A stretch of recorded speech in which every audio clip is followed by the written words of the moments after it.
5 goals, 3rd in the league, and his 2nd place there for the taking. Let's talk about it. Right, before we get this video, I just want to say you are all welcome. I am not at St James's Park tonight because I booked a trip before this match was rearranged, and that's why we've won 5-0. I'm in Magaluf, aka Shaggerscruff. I'm definitely not doing that though.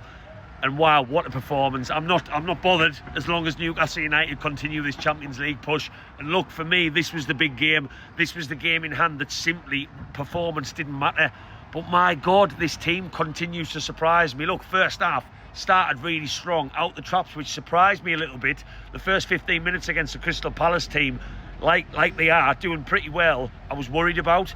But we just started the game as we meant to go on. Jacob Murphy, 3 beautiful crosses into the box in the first 10 minutes, and then he gets a goal out of the ordinary. How that goes in, does that rival Sandro Tonali's? Probably not, but it's not far behind. My God, perfect. We just pushed on from there. Mark Gay, agent Mark Gay, he gets us another little cheeky own goal. And look, that penalty, that is never a penalty in a million years, and I'm still angry about it, even though they didn't score.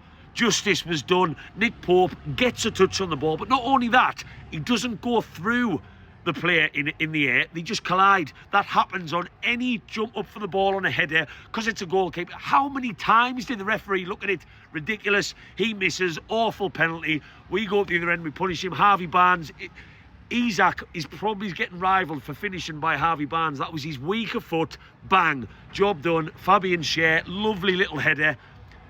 4-0 at half-time, we are in dreamland. Second half, we dropped off a little bit. You expect that to a certain degree when you're 4-0 up, and we've got other matches on Saturday to think about.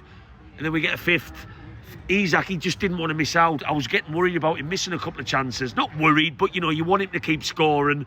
Precision. Joe Linton's press, just like what we saw against Man United. But generally, in the second half, we did drop off. And all I will say is the difference in that second half, us and the bigger teams and pushing on, and my God, do I think Newcastle can push on. Dare I say title challenges if we keep all the same players and have a good window, is the substitutes. The Longstaffs, the Willocks and the Callum Wilsons, we always drop off a little bit when them players come onto the pitch, and we did. And Crystal Palace had their best spell when there was nothing to play for in the second half. But we saw it out, 5-0, clean sheet, goal difference looking great, and seriously, Arsenal looks like they're going to go through. Fair play to them. Can we chase them for 2nd place? Aston Villa on Saturday is massive. 2 wins in 3 days is massive. Villa away is a very difficult game, but my God, this Newcastle team, without Eddie Howe even the dugout, those wins are for you, Eddie Howe. It's just looking so rosy in the garden, and we are unstoppable on our day. And for me, it's because of that midfield. Man of the match, Jacob Murphy. My God, no one can criticise him. Keep the faith. Let us know your thoughts. How are you, the lads?